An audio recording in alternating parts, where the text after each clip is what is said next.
Each and every Monday is $9 Monday at WagerTalk.com. All daily picks packages are priced at only $9, including $40 5% best bets. As an added bonus, all new users will receive $25 in WagerBucks credited to their accounts, available for immediate use after their initial $9 Monday purchase. So make sure to take advantage of $9 Mondays at WagerTalk.com.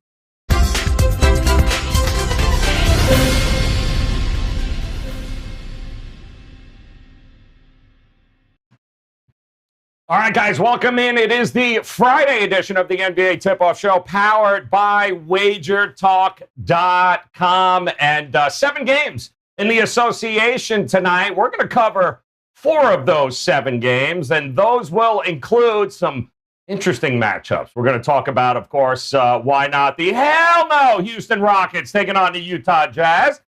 We've got a little nugget for you there. We're going to talk about with Memphis, the 76ers, and the Wizards. And the Cleveland Cavaliers taking on the Pelicans. And the Cleveland Cavaliers must be... Wait.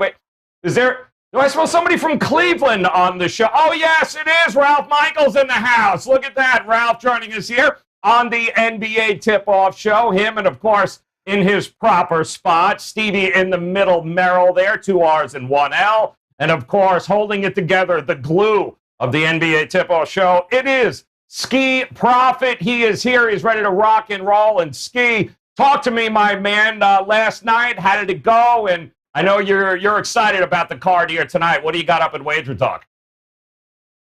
Yesterday, I went 5-4, which isn't really good, but it's not bad either. So I'll look to get better today and have a winning day today. You know, I haven't had a 4% player in a while, but I have one I really like today. So I do have a 4%er up today. And I'm hitting, I think, 65% my last 38 plays. So I look to keep that going. Absolutely on fire, as is Steve. Merrill continues to cash tickets, guys, when it comes to the sport of basketball. So, Steve, what's going on with you, my man? And I know you're loaded for tonight. Well, you're just loaded. But what do you got for tonight, as a matter of fact, at Wager Talk? Yeah, I know you say I never lose, Joe Ranieri, and I appreciate that endorsement. But they have a rare losing night last night on Thursday, but looking to bounce back big here tonight on Friday, obviously. And even with those losses last night, still 58-32 in the college basketball season, just below a 100% return on investment in 3 months. We're looking to get back over that double your bankroll threshold tonight. 2-for-1 special. 2-for-1 special tonight. 1 NBA, 1 college hoops at WagerTalk.com. Nobody does 2-for-1 like Stevie Merrill in the middle, 2 R's, 1 L. And the Godfather, he joins us. Look at this, the Godfather, he blesses us. Ralph Michaels in the house on the NBA Tip-Off Show, my friend. Ralph, talk to us, my man. What's the season been like, of course, and what do you got going on here tonight at Wager Talk? When you and James said you want to sit in on the NBA show, I thought you guys were talking about paid college players. I thought we were talking about Cade Cunningham and LSU and Kentucky. I'm so confused. Let me just say this. Hey, Ski, your last 4% NBA best bet was February 4th, 2021. So we are talking, what is that? If I had Tony Finn here and could borrow his toes and fingers, we are talking 38 days since your last 4% best bet. So make sure you jump on that. I am going to post 3 college basketball plays right after this show that go this evening. One of those really is 5% worthy, but with my uneven week this past week, I'm just going to load it as a 4, but a very strong 4% college basketball play.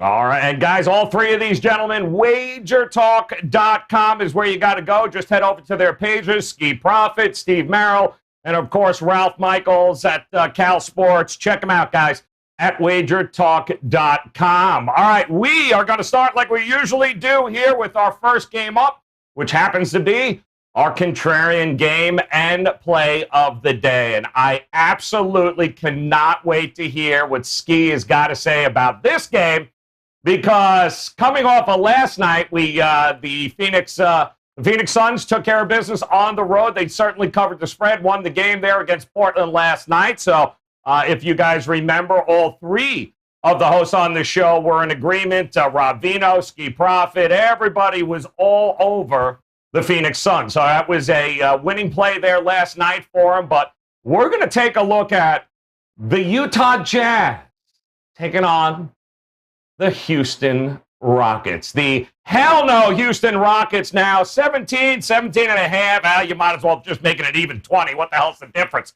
But, Ski, I'm going to come to you, my man. It's obvious.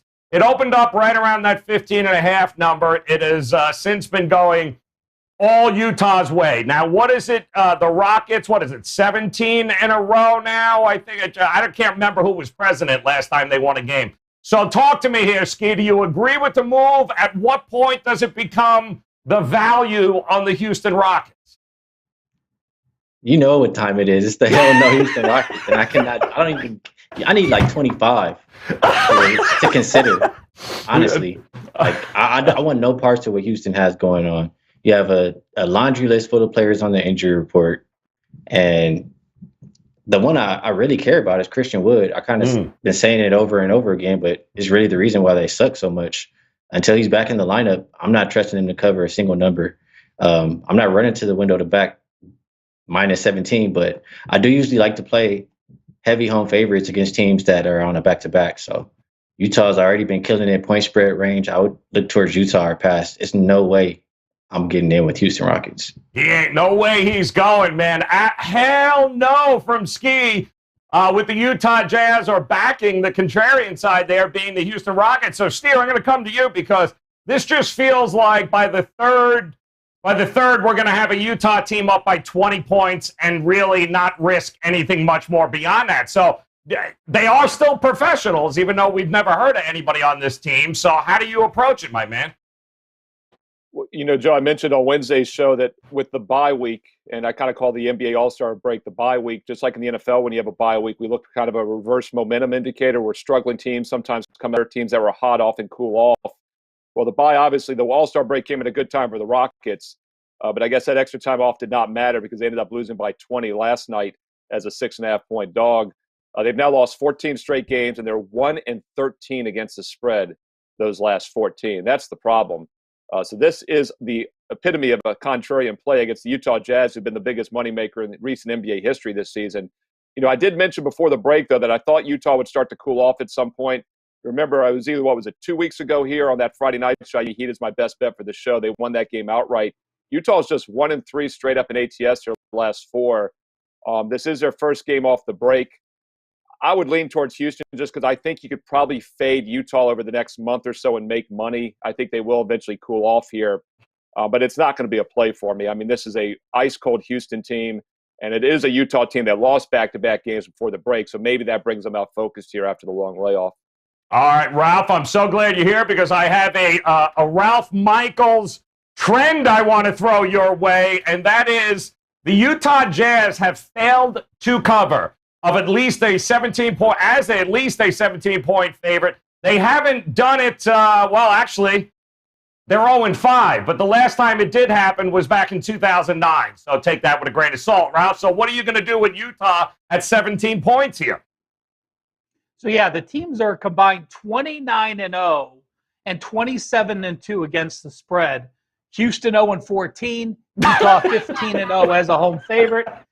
Houston 1-13 ATS, Utah 14-1 ATS at home.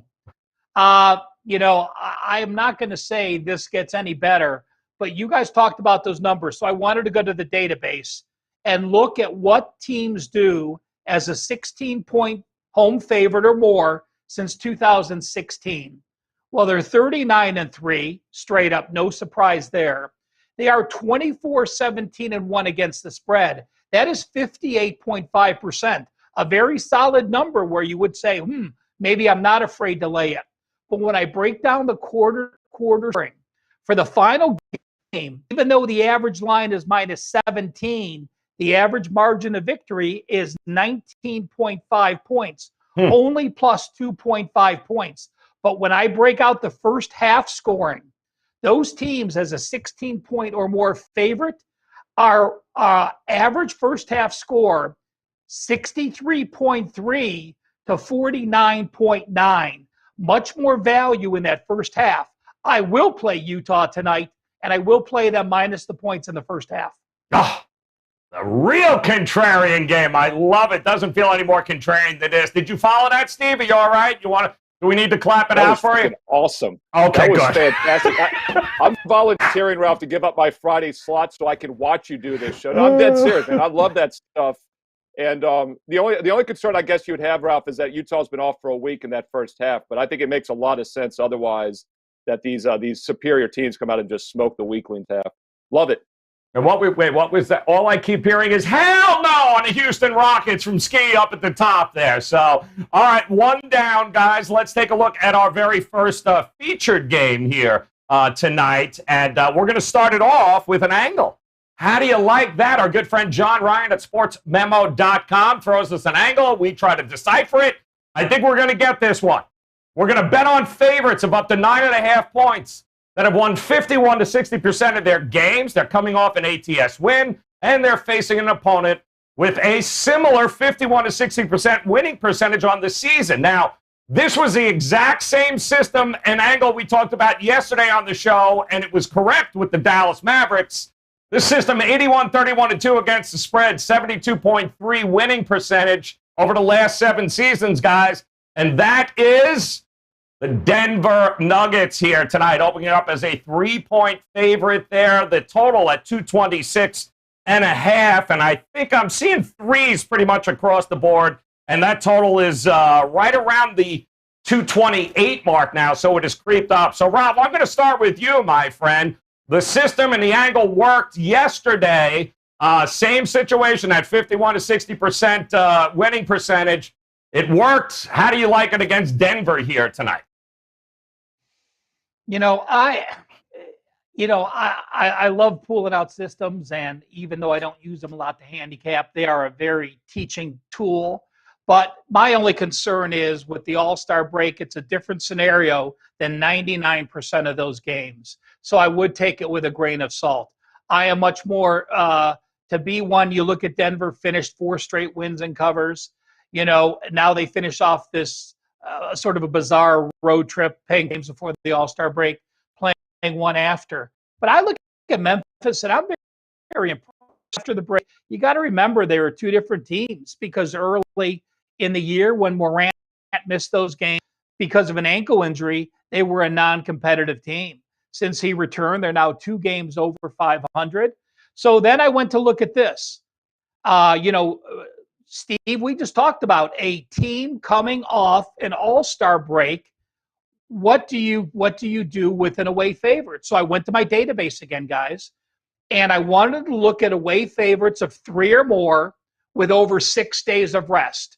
So more than likely, that's always been after our break. Can those away favorites keep the momentum that made it an away favorite and continue it the first game back with that long rest? Fact, they are 12-2 straight up. They are 11-3 ATS, and they have won and covered those games. I think Denver, just the superior team here. I'm not going to get to the window with this because, like I said, I am starting to buy into this Memphis team and watching more games, with Morant and now healthy, and now he should be as healthy as he's been. So pass for me, but again, the actually lean Memphis and the system at look away favorites do made it a neutral no play for me. All right, and Steve, I got to ask you, we do know that Denver this year 0-2 against the number on 3 or more days rest here. Memphis is, for Rob Vino on the show, a play-on team in the second half. They are getting points at home here. What do you think? Yeah, once again, I love that kind of research because, as we said, it was actually Wednesday's show, Joe. We had that angle Wednesday when I was on with Dallas.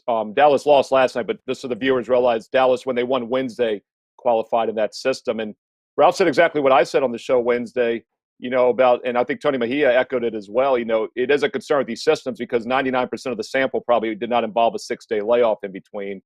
So I love the angle that Ralph brings up there about these road favorites playing well out of the gate. I'm actually very surprised by that. I was going to lean towards Memphis. I'm not using this game tonight, but I would have leaned towards Memphis after the solid win over Washington, having a game under their belt. And, I talk about the bye weeks being momentum reversers.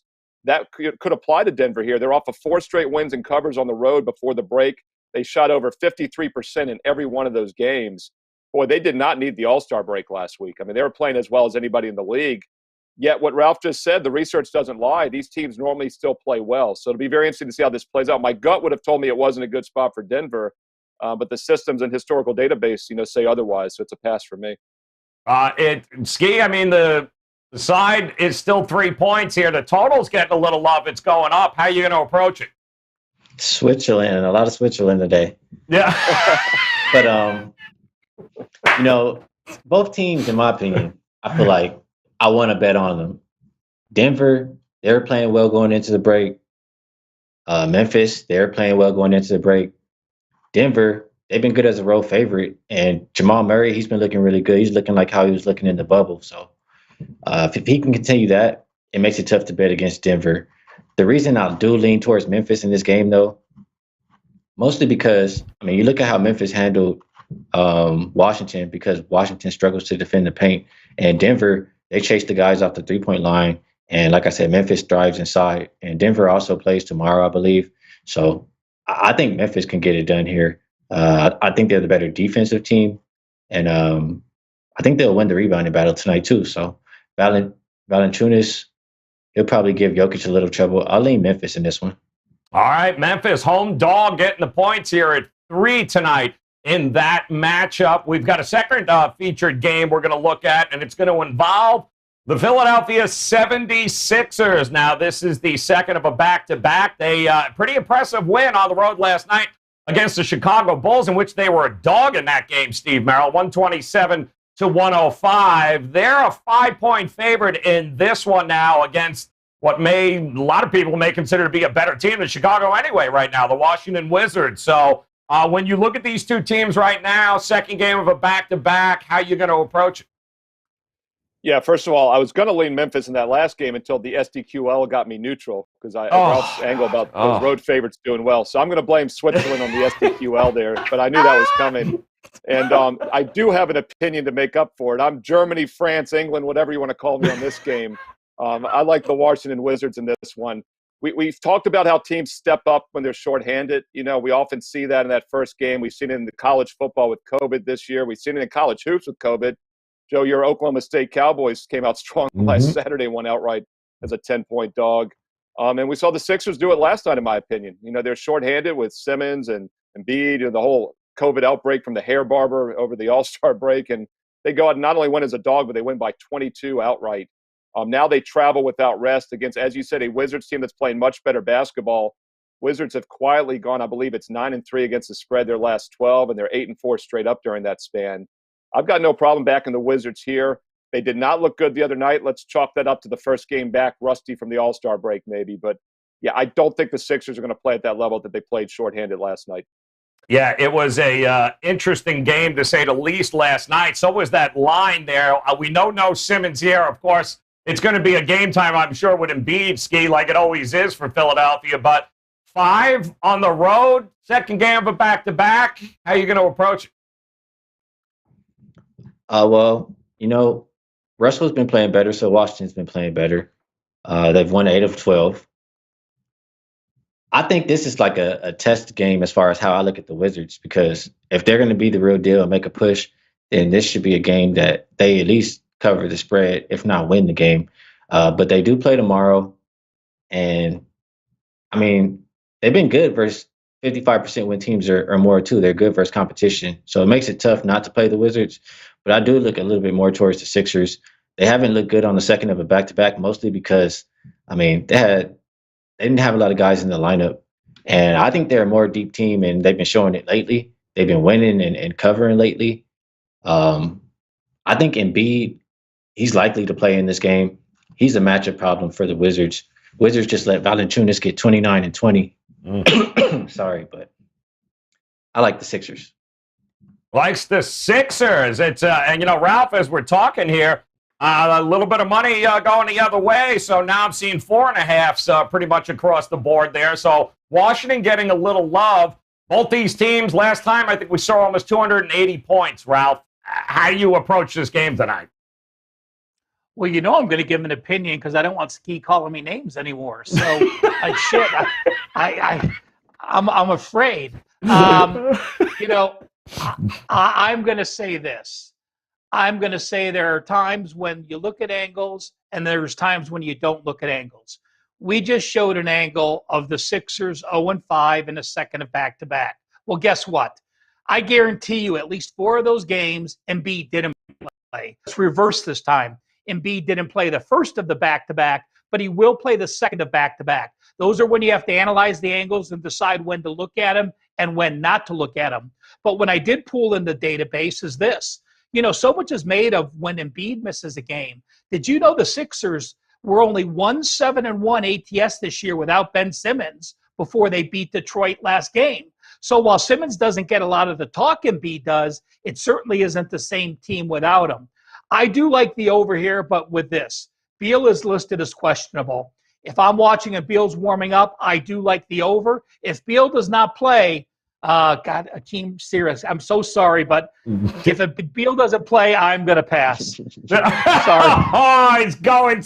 Look at it. Well, he gave like an asterisk Switzerland remark there, just in case. And he is still questionable, by the way, Bradley Beal. We do not know. They are not. We know how good they are at home, Philadelphia. They are not the same team on the road. The numbers bear that out. But we'll see exactly what happens here while we take a look at our overtime matchup here tonight, guys. And, of course, the overtime game is where we're going to look at a total. And the total in question is the New Orleans Pelicans taking on the Cleveland Cavaliers. This is at 228.5, and it was right around the number that it opened up at, right around that 228. There's even a 227.5 out there. So, Ski, let me start with you, my friend. Boy, that was an ass-whooping of epic proportions last night for New Orleans. I'm still waiting for the Stan Van Gundy defense to show up here. Yeah, we might be waiting a lot. Talk to me. Is it an over or not for you in this situation? Do you trust an under from these two? Yeah, he's been pulling out that little violin, crying, singing the same sad song for forever, Joe. He's been preaching defense and getting none of it. There's no way that I'm backing under in a Pelicans game.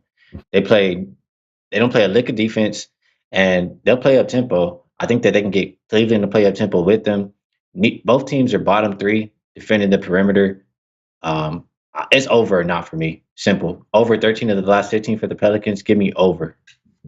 Interesting. Over. And Merrill, what do you think, my man, when you look at this Pelican squad, or even Cleveland, who's been playing better of late? Do you trust an under here? Oh, it'd be over or pass for me as well. One thing about these high-scoring over teams is they don't just change form. And we've seen this year, it's been a historic season in the NBA as far as the odds makers trying to catch up with these high-scoring games. And, what was I think it was like 10 or 11 straight overs. They finally went under against San Antonio that last game in February, and they've gone over 3 of the last 4 since, including out of the gate last night, 240 points. Barely went over against the T-Wolves. So these lines are getting priced up. But the one thing about the Cavs is they maybe played a little bit of defense that week before the break. But I still don't think they're a good defensive team. And we talked about Van Gundy, kept saying New Orleans is going to play more defense. I need to see it first.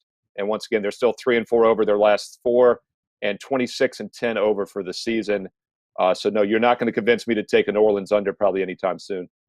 I mean, Ralph, the numbers are gaudy here. We're talking about the over is hit 26 times in the last 31 for the Pelicans and 5 times in Cleveland's last 7 road games. It's kind of hard to look at the under, isn't it? Yeah, I agree. There's no way I'm betting the under.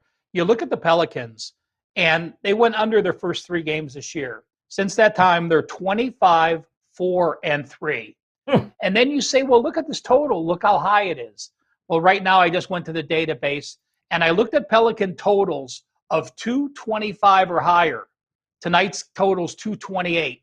When the Pelicans have a total of 225 or higher, they are 14-1-3. They are allowing 121.5 points per game. They are allowing 45 field goals a game, and 49% shooting. And then when you look at those numbers, the average total is 232.5. They're scoring a combined 243.7. So when you're talking about a 14-1-3 angle, and the average margin of cover is by 10.3 points per game, that makes that much total so much stronger.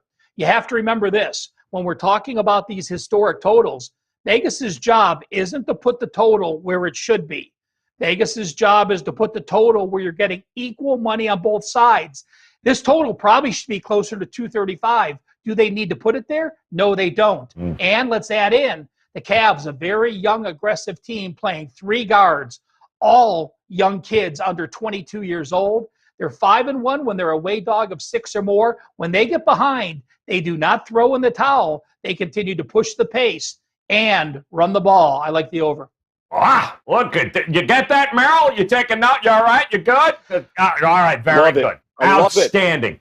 Outstanding stuff there, Ralph. And guys, all 3 of these gentlemen, WagerTalk.com right now, locked and loaded. You heard Ski got a very rare 4% play up at WagerTalk.com right now. Last one, I think we said, Ralph, back on February 4th or 5th or first week in February. They don't come often, so something he absolutely and something you should be taking a look at. Why not do a 3-day, 7-day, or 30-day all-access package as well? Now would be the time of year to do it.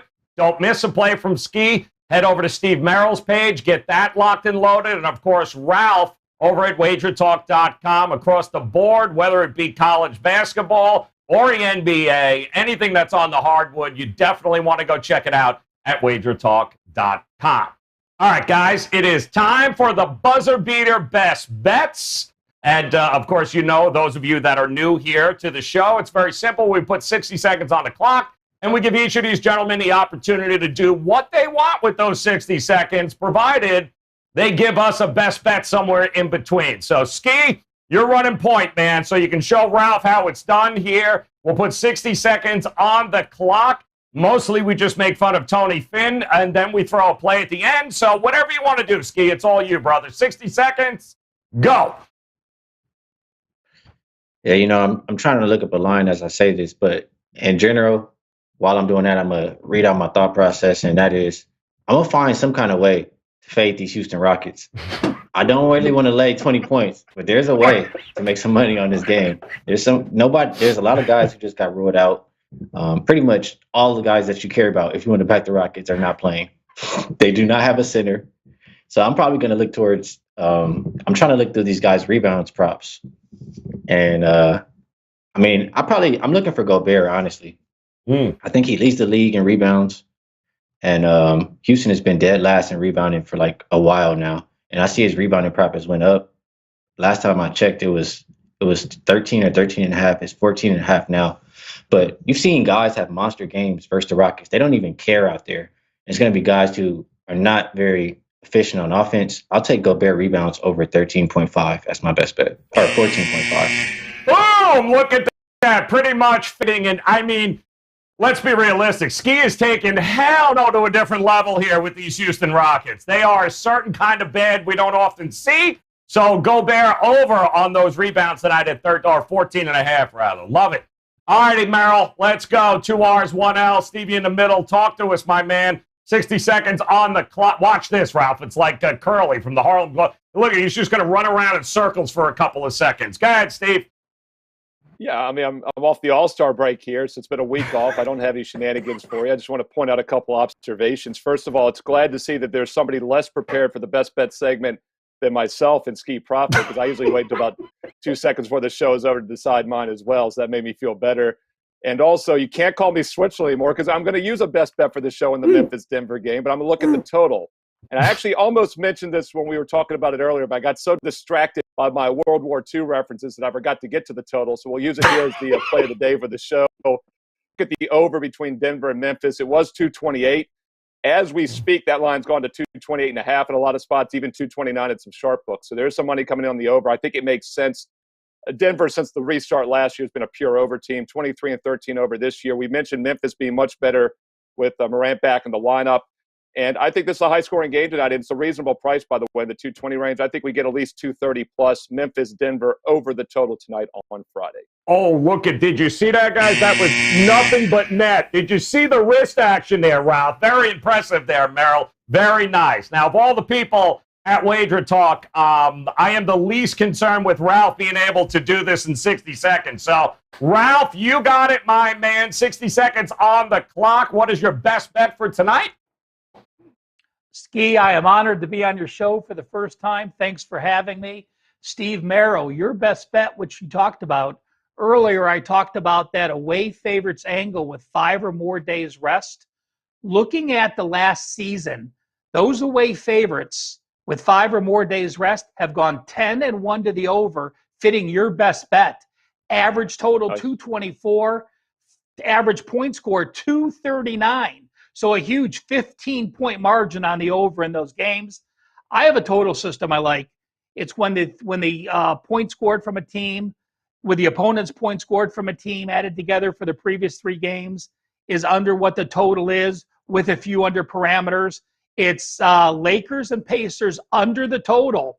There have been 400 plays the last 7 years. The under has hit 62.3% of the time. So a system play, Pacers, Lakers, under the total. Joe, you used the rest of my time. Guys, did you see the sky hook? Did you see the sky hook there, okay, from Ralph? Did you see that? I'm just throwing it out there. Fantastic ski under in your Lakers squad tonight against Indiana. Now, I can't think of a better way to end a Friday than this right now. Let's recap it, guys, one more time for you here. Best bets. Ski pretty much the entire Utah bench. Players, front office personnel, just take it over in this game against Houston, no matter what you can find. Beers, hot dogs, you name it, just take it over. Stevie Merrill going Nuggets, Grizzlies over 228.5. And Ralph Michaels, Pacers, Lakers under 217. That game, 2:35 p.m. tonight, Eastern Time tip-off there. Don't forget, Ralph, Steve, and Ski.